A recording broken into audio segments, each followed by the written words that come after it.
their own fucking school pencil. Like, you know, little stuff like when you start dating these poor, and I'm telling you from experience, when you start dating these poor women, you run into those things. And another thing is, they are usually going to be the women that are interested in you marrying them so you can take care of them. Versus when you are in first world countries, like somewhere like Portugal, or somewhere like Canada, or somewhere in the United States, more liberal countries that are less traditional, those women are gonna just want to pretty much hook up. They want this power couple thing. You know, Okay, now, this guy is an ahistorical, and I mean Greek A, which means not. That means he doesn't understand history. He's an ahistorical nitwit. Now, it's not that he should not be listened to. He deserves his audience. He's handsome, he's articulate, he's glib, he's all of that. But if he had have just read The Wealth of Nations before he started this little diatribe, he would have realized that the United States in 1776 was the country that the Europeans accused of flooding Europe with cheap trinkets. Cheap wood, cheap household wares, cheap things of manufacture. And the United States was considered to be such a backwater, such a savage, brutal backwater, that for years and years there were more men in the United States than there were women. No woman would leave the comforts of Europe to go to the United States. Finally, after 256 years, or well, let's go from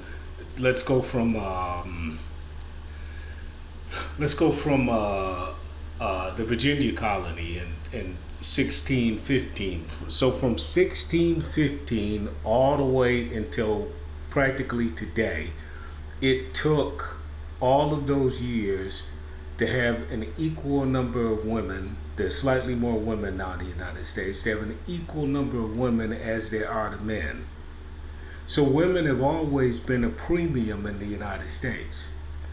And this guy is from a third country in the United States, which is called Texas, which he's willing to admit himself.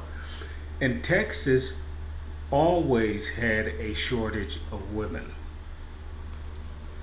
And one of the things that he doesn't clearly understand, what aggravates the situation in Texas is that immigrants pass through Texas, or they come through to Texas, and they generally do not come with women. Far more men come than women. Well, if you go to Oak Cliff, these places where there are women that look like Austin Hollerman, and you say something to them, hey, how you doing, what's going on, blah blah blah blah blah, this is what they're going to tell you. You can't do a damn thing for me, but Julio can. Yeah, you can't do a damn thing for me, but Julio can. So that Guatemalan who's passing through Texas, he can do something for her. That Mexican who's passing through Texas, he can do something for her. That Haitian who's passing through Texas, who's just as handsome as Mr. Holloman here, he can do something for her. So because a disproportionate amount of male migrants pass through Texas, then women, it's extremely difficult to get a woman on the cheap in Texas. That's just pure economics. Pure economics. When you got The little law of supply and demand. Now, let's say that you live in a Spanish majority speaking state like Texas. No matter what they say down over at the school system about the elegance of the standard language of English, no matter what they say, you know that in real life, your child has to be bilingual, at least in Texas. You know that. Austin Holloman realizes that. The primary reason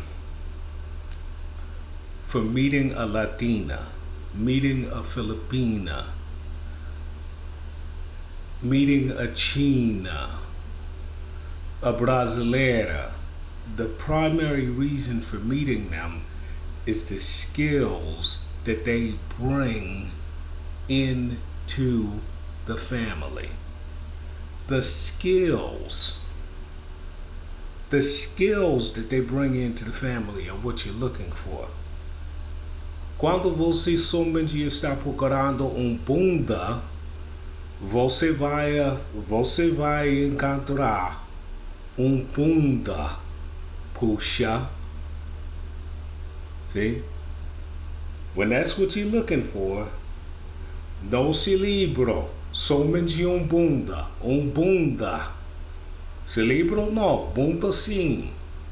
See now, I hope that esse cara can understand what is being said there. You've got to realize that these women, no matter how poor they are, when you are living on a linguistic frontier like Texas, New York City, increasingly Chicago, LA, Miami, all of the women that have the ability that are bilingual, or in the case of Haitian women that are trilingual, they're going to be already taken by the guys that are bilingual and trilingual. They're not going to be available. They're going to be hard to meet. And once again, they got feminicide on their side. It's a lot easier to keep a woman into a relationship with a threat. Like, okay, if you're from like Governador Valadares, e tua esposa é de Governador Valadares, você conhece a família e ela conhece a família de você. See, the families are interlinked. It's a lot easier through threat, coercion, or even by love to keep these families united. So, a bilingual woman of any skill and of any substance, she's going to be taken in the United States. So that means that you got to go back to Brazil, back to Mexico, and I got many friends that they have to go back to Mexico. They have to go back to Mexico to get a wife. They have to go back because there aren't any Latinas available, particularly in Texas. So they got to go back to Mexico. They got to go back to St. Louis, Portuguese. Young guys that I work with, me and their fathers, tell them, hey, go back to Portuguese and find a woman. Go back to Mexico and find a woman. Go back to Brazil and find a woman. Even Filipinos, go back to the Philippines and find a woman. Now we're telling guys that are in the community to go back. So this idiot is assuming that because he has to go back, that he's doing something differently than what native born Latino guys from South America have to do, from south of the Rio Grande. We have to go back. We have to go back. And so you're not worried about whether or not she has pencils to write or whether she is poor or anything of this sort. What you're worried about is, does she have the capacity to be a good mother and to be a good family member? Can she bring skills into the relationship? That does not mean what it means in his mind. See how he said the power couple? In his mind, he's thinking power couple.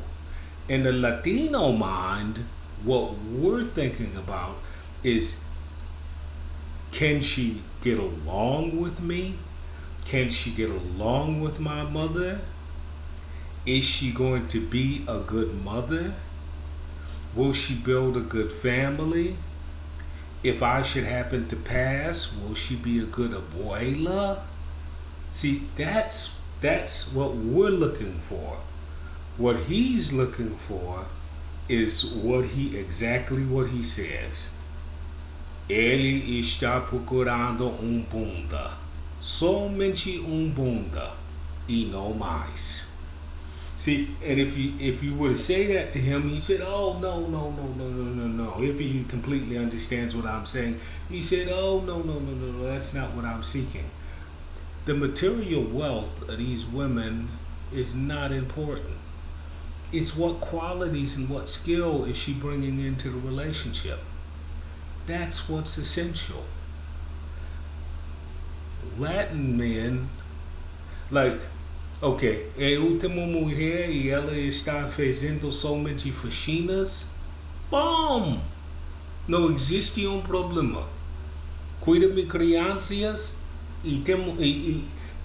cuida-me crianças e fez faxina. Great. For him, no. He accuses the American women of wanting a power couple. And then what he's saying is that he wants a power couple also. He wants a Latina power couple. If the woman has abilities, those abilities will shine through. You take a woman who has ability, no matter how poor she is, and you bring her to a country where the wage rate is higher, she will make higher wages and she will excel. Flat out. You make sure that she has good English. You know her language.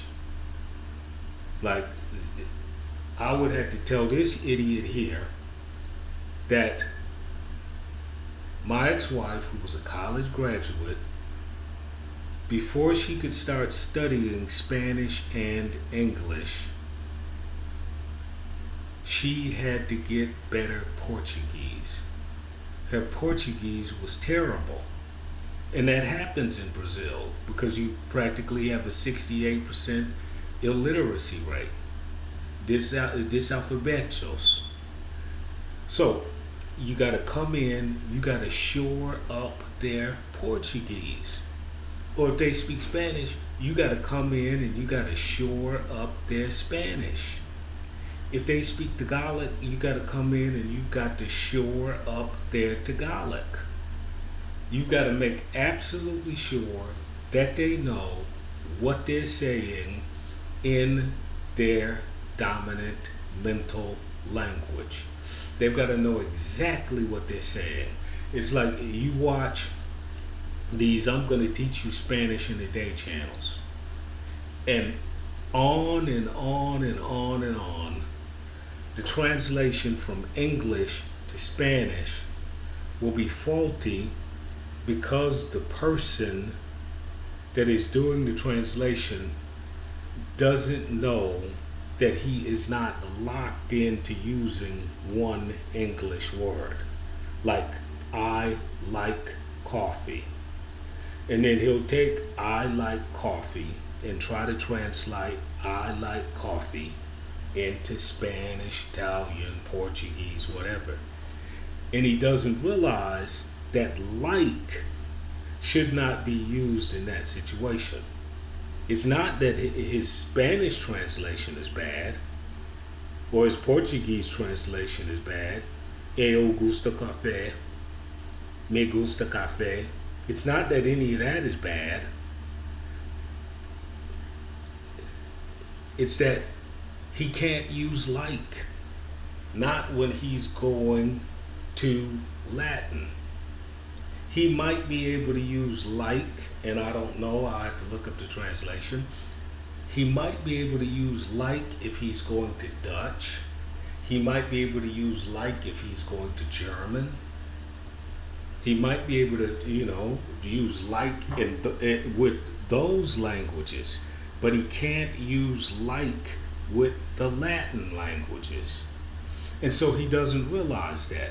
So he's not defective maybe in Spanish or in Portuguese or in French or in Italian. His defect is in English.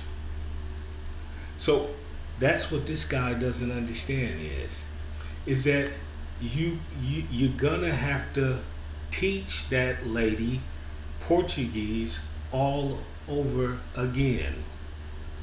That's the only way that she's gonna see clearly the difference between Portuguese, Spanish, and English and German. She's gonna have to learn Portuguese where it is more than just something that is reflexive, that is rolling out of her mouth, unthinking. She says ne. She's got to know what ne is. She says ta. She's got to know what ta is. She's got to know exactly what it is. If she says vamos, she's got to know about that S in Portuguese. In Portuguese. If she said vamos, she's got to know why the S is deleted in Brazilian Portuguese. If she hears vamos, she's got to know bi baca e bi bordo, and why bi baca and bi bordo exist, which means that she's going to have to know some Latin. You get the U with a vowel. You get the U with a consonant. One is wa, but then she has to deal with qua and qui, all in Latin. And qua is que, and so she has to deal with all of that. She has to have absolute linguistic plasticity. Let's say that she's a nurse and she's in Miami. She speaks Portuguese and she finally gets Spanish and she has English. Haitian comes in. He's on his last breath. He's not going to make it unless the doctor can give this patient specific instructions and save this person's life. Like, for example, you can come out of an operation and there is a specific way that you need to breathe. The anesthesiologist or whatever will tell you a specific way that you need to breathe to make sure that you lessen the case of viral infection and in particular pneumonia. Now, he can't call someone who speaks French right then and there as he's wheeling this patient out. So Austin Holloman's wife, she's got to communicate this to him, and she's the only one who can, because the English speaker can't, the Spanish speaker can't, and the closest associative language is going to be Portuguese. And the Portuguese person speaks 3 languages. And if they're from Minas, then they're gonna know quite a bit of French also. So she's got to get in there. She's got to get in there and assist in saving this person's life. And I've seen this happen over and over and over again. But where it doesn't work is if the woman is married to an idiot like Austin Holloman, or she's dating an idiot like Austin Holloman. Now, he's not a pure idiot, but he's only 24. So he can fly to every Hilton on earth. That does not mean that he is going to see anything that is relevant. There are not relevant things going on in the Hilton. It's like, I have never been in battle. I've never had bullets whizzing over my head, except for in training. But I've never been in battle. I've never seen a comrade killed right beside me, and I've got to hold it together and continue the mission. And no matter how many World War I, World War II, Vietnam movies I see, I don't understand the concept of being shell shocked. Even if I were running up and down the streets, firing weapons in gang warfare, I still don't understand 4 continuous years of trench warfare in France. I don't understand it. So you don't understand everything just by getting on a jet and having brief, disconnected relationships with people. You can't be unmarried and basically be a digital vagabond and playboy and then run around and try to give people advice on pair bonding. See, every time he's telling these guys, hey, I'm going to tell you how to find the woman of your dreams. And this happens with all of these guys. The guys in the Philippines, I'm going to tell you how to find the woman of your dreams. He isn't looking for the woman of his dreams. He's looking for a one-night stand under any condition under which he can get it. He's not investing in these women. He's not investing in the woman with the pencils that doesn't have the pencil for school. He isn't investing in the woman who has a Porsche. He isn't trying to form a power couple with the woman with the Porsche, and he isn't attempting to walk down the street holding hands for the rest of his life with the woman who can't afford the pencils. He is like me. He is all about himself. He is all about himself. And that's fine. It's fine to be all about yourself. It's fine to be all about yourself.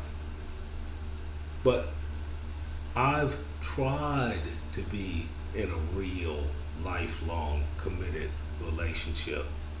I've tried it. So I know that it doesn't matter if the woman is poor or rich or this or that. That doesn't matter. What matters is the level of ability that she has. The level of commitment might not even matter, but it's the level of ability. If you meet a natural polygot, you got 2 women. One's a natural polygot, and she is just poor. And Haitians tend to be natural polygots, but they're poor, and they live in the poorest society practically in the Americas. But they're natural polygots. So you got a Haitian and you got a Mexicano who's a fresa. But the Mexicana fresa is monolingual. The Haitian lady is polyglottal. Clearly, the Haitian lady is gonna, if you bring it to China, you bring it to Mexico, I mean, you bring it to the United States, you bring it to Spain, you bring it to Europe, you bring it to Germany, the Haitian polyglottal is gonna adjust quickly. The Mexicana monolingual or the Brasileira monolingual, she's gonna adjust slowly. So her material condition is not important. What's important is her natural abilities. That's what you're seeking in a woman. You're seeking natural abilities. This isn't a damn employment agency. You're not looking for the best accountant, the best doctor, the best, it's more like sports. You're looking for the person who can go up there, take the bat out of the rack, and hit a fastball. That's what you're looking for. Take the bat out of the rack, see the curveball, hit it. Take the bat out of the rack, see the slider, hit it. Take the ball out of the rack, see the knuckleball, hit it. Those things generally cannot be taught. They're natural. So if you decide that you don't want to be with a naturally gifted woman because you're listening to this idiot, you got to understand that there's a barber right now in Dallas, Texas, who's making $10,000 a month in North Dallas with the immigrant community. He can't find a woman and he's got to go back to Mexico and get one. He is not going to be going back there looking for a lady that necessarily has money. He's right now asking his cousins, asking his brothers, asking his sisters in Mexico, from the same poor community that he's from, hey, do you know someone that would like to come and be with me in Dallas? That's what his competition is doing. That's what Passport Bros, that's what your competition is doing. It's not that American women don't want, quote unquote, you. It's that the immigrant guys that are making less than $100,000 a year, they are in the United States knocking the ball out the baseball park.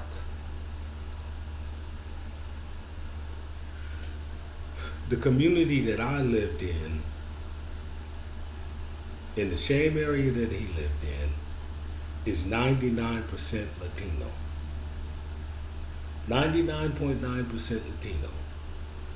So I watched a guy that would come into the community with nothing but the shirt on his back and the shoes on his feet, and go out there and win. Yeah, it took a lot of community support, but he'd go out there and win. And then you see a native born American guy, and if he did work, he'd just drink up all of the profits, or he'd smoke up all of the oil. And so you go out to the day labor place. You pass by the day labor place, and the native born guy, he's out there at the day labor place, and he's living in the back of the day labor place in a cardboard box. The Mexican guy, the Peruvian guy, the Haitian guy, who came with a shirt on his back and shoes on his feet, you see him 6 months later, and he's driving in a brand new pickup truck, and he's pulling into the day labor place, And he's the guy that said, "Hey, jump in, get in," and he's taking them to the job. He's taking them to his jobs. Okay, women can see this. Those guys are go-getters. They're out there winning. And what this is a question of decadence. It's as old as Rome. Decadent people want to live decadently. Decadent people wake up in the morning thinking about how to build social advantage through greed. Decadent people think about going to Vegas and putting some chips down and winning that way. Decadent people praise the guy who wins the lottery. Decadent people praise the guy who runs the legal gauntlet and manages to go out there in the quote unquote dope game and win and die with all of his money. Decadent people praise that guy. Decadent people will praise a guy who will sit on YouTube and e-bag all day long. Decadent people will, I wish I could be him. I wish I could be Austin Holloman. His competition in North Dallas, who right now are cutting hair and getting ready to go back to Mexico or go back to Brazil or even go back to Haiti, go back to Africa and find themselves a little sweetheart, they're going back with the language. They're going back with the culture. And when they see him in Nairobi, when they see him in Sao Paulo, when they see him in DF, when they see him, they're going to tell the whatever girl he's with, they're going to tell him, hey, you know what? Not him. Not him. Don't be with him. See, and that's what he's thinking. He thinks that he can outrun these people's perception. So what he has to do is he has to concentrate on pair bonding, skills, saying to himself, if I bring a woman into my life, what natural skills does she have? That's all he needs, is a woman with natural skill. If the woman is really highly accomplished in South America, in Africa, it's going to take her 20 minutes to find out that in America, she is being worked like a Hebrew slave. And at the end of the month, even though she has more material wealth, her wealth is more ornate, she's going to find out that at the end of the month, she has the same amount of money that she had in Mexico, Peru, Venezuela, Nairobi, and she's going to wake up looking at that idiot, and she's going to wonder, why in the hell am I here? Why in the hell am I here? I could have stayed at home. Why in the hell am I with this idiot? And I'm not talking to this guy or talking about him. I'm talking about personal experience. When my ex-wife, she owned a business. Now maybe I helped her finance it, but she owned it. She owned a business in Brazil. The business was doing well. It was supporting her well. Once she got to the United States and she found out, hey, you know what? Maybe I was living better in Brazil than in the United States. All hell broke loose.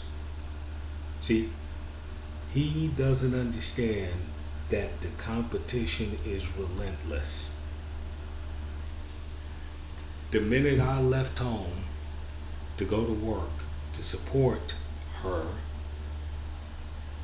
Mexican guys were knocking on the door, trying to borrow sugar, trying to get this, trying to do that, they were knocking on the door. They stayed ringing that doorbell. They stayed on that door. And they couldn't even understand what she was saying.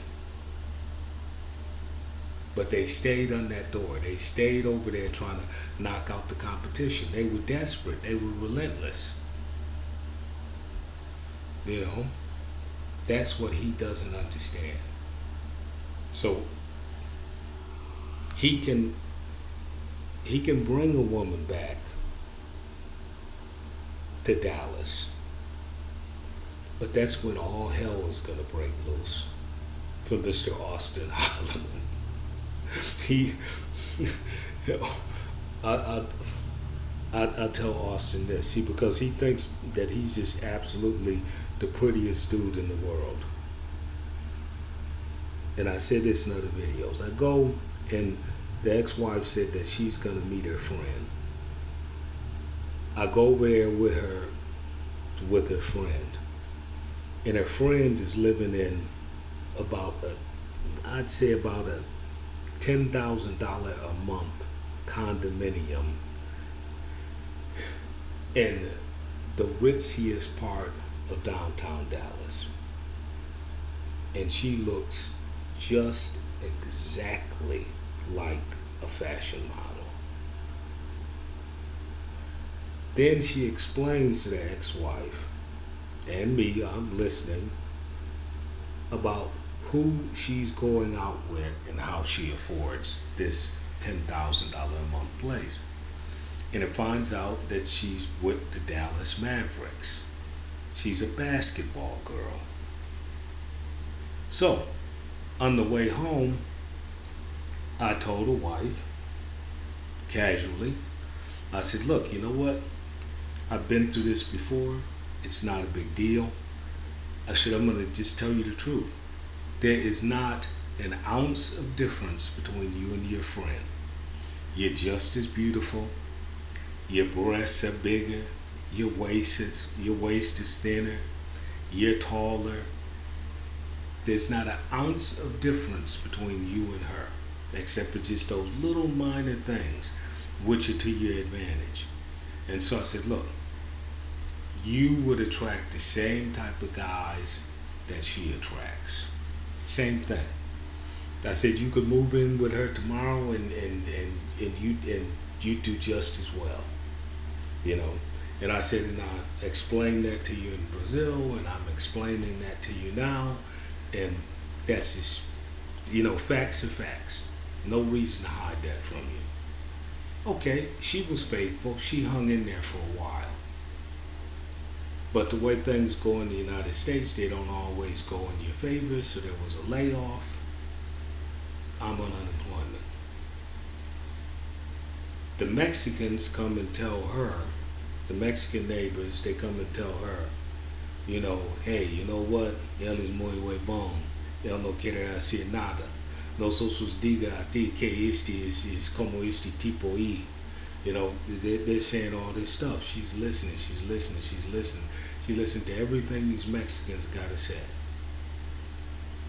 And I try and explain to her, I said, look, let me explain something to you. I'm naturalized. Those guys are not naturalized. They don't have any of the benefits of a naturalized person. I said, I'm naturalized. They lose their job, that's it. They get nothing because they're illegals. They're pure illegals. But I'm naturalized. She's like, what? What are you saying? She just doesn't understand. Then she says, well, you know what? You go down to day labor and go over there. And I explained to her, I said, look, do you understand that I am naturalized? And do you understand that your naturalization is based upon my legal status.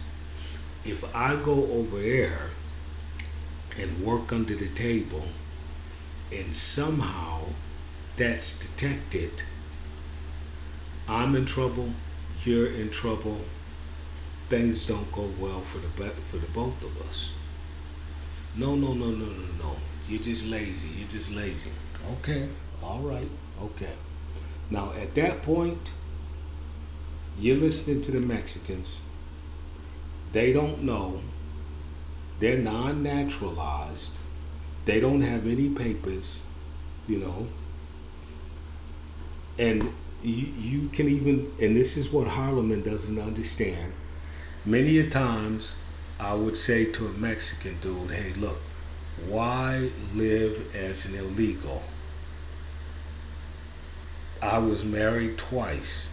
My first wife gave me papers.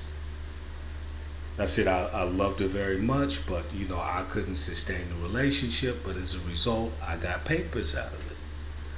So I say to them, hey, why don't you just? I know you love, your culture and women and this, that, and the other, and I love, I love my culture and this, that, and the women from my culture too. I said, but try and find an American lady that you can get papers.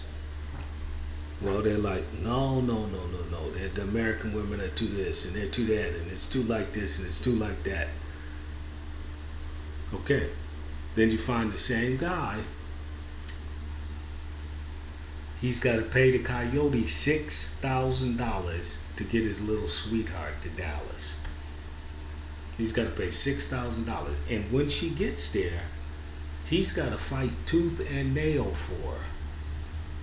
Because all of a sudden she discovers that she's one of the most beautiful women in the city. She's thin. Maybe she's 36 years old, but she's 36 years old, but she still looks like a teenager in the United States. She's that thin. She's gained 1 pound since she was 16 years old. She looks exactly the same. Now, he's caught up in the mix. He's just completely caught up in the mix. See, and that's what this guy doesn't understand.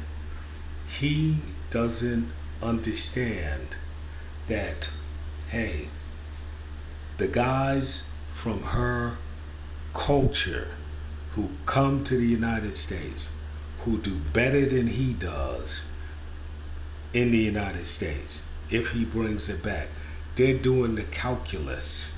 They're doing the calculus. They're like, hey, it's going to cost me, let's say Kenya, that's $15,000. It's going to cost me $15,000 to get my sweetheart from Kenya here. $15,000. This idiot is married to a Kenyan girl. Why don't I just steal his girl? See, that's what he's not realizing. So it doesn't matter if she doesn't have pencils, or she's poor, or she's this, or she's that. If she's beautiful, and if beauty is all that matters, which that's all that matters to this knucklehead right here, if beauty is what matters, then some guy from her culture who's doing better than Austin Holloman, who's more faithful, who has more cash, who has more connections. See, it's like, I'll say this. I had to explain to the ex-wife. She said, well, you know what? She had this fantasy about hombres con ojos claros, guys that were like complected. And I had to tell her, I said, look, you know what? That's fine. I'm not mad at you. Go ahead on. Find that guy that looks like that looks like, that looks like a Brazilian movie star. Find that guy. You're a beautiful woman. You can find him. I said, but let me tell you this much. He'll make more money than I do. That's true. No problem. He will confer more social respectability on you than I can. That's true. I said, but you remember this. You will work 10 times as harder with him than you will with me. Because that boat, that hunting gun, that vacation, that $500,000 home, all of that you're going to pay for with your sweat and blood. And then when someone in Brazil dies, he's not going back. He's not going back because he can't speak Portuguese. He's not going back. He's not. And chances are you're not going to have any money at $1,000 round trip to go back yourself.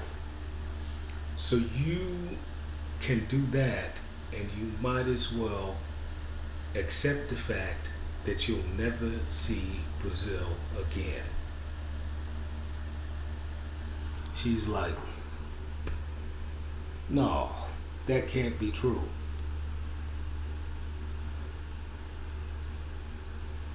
Her friend, my friend, the wife of my friend, the absolute second, not even a year after she's divorced from me, she's got the man of her dreams.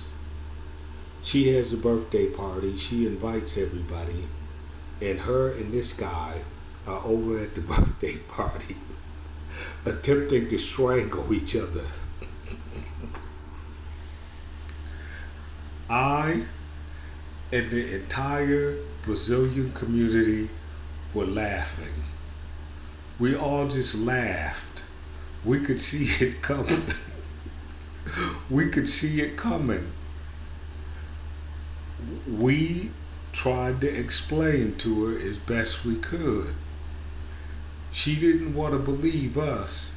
She had to go through the school of hard knocks. And you know, as the little argument was described to me, it was a knockdown drag out. Oh well.